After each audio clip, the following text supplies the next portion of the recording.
অভিনেত্রী আজমেরী হক বাঁধন মুজিব একটি জাতির রূপকারে অভিনয় করতে চেয়েও পারেননি, এটা আমরা অনেকেই জানি। কিন্তু এই না পারার বেদনার সঙ্গে অপমানেরও যে গল্প লুকানো তা কারোরই জানা ছিল না।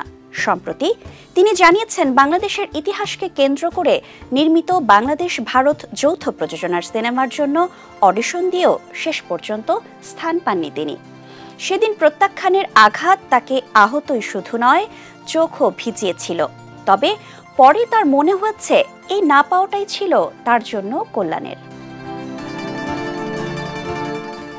বাংলাদেশ ভারত যৌথ প্রযোজনার আলোচিত সিনেমা মুজিব একটি জাতির রূপকারে অভিনয়ের জন্য অডিশন দিয়েছিলেন জনপ্রিয় অভিনেত্রী আজমেরী হক বাঁধন।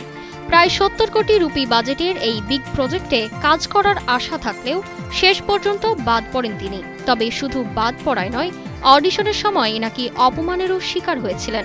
সম্প্রতি এক সাক্ষাৎকারে এমনই অভিজ্ঞতা শেয়ার করেছেন এই অভিনেত্রী।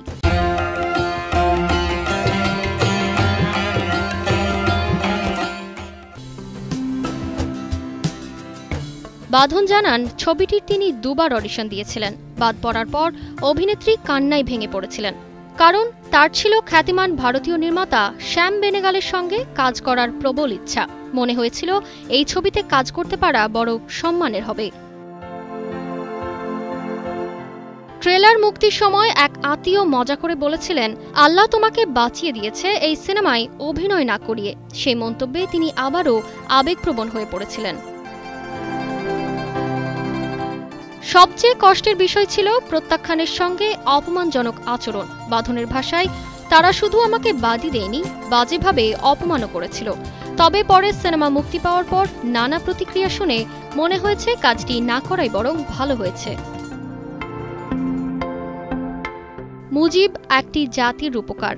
এই বঙ্গবন্ধু শেখ মুজিবুর রহমানের চরিত্রে অভিনয় করেছেন আরিফিন শুভ এবং বেগম ফজিলাতুন্নেসা মুজিবের চরিত্রে ছিলেন নুসরাত ইমরোজ তিশা।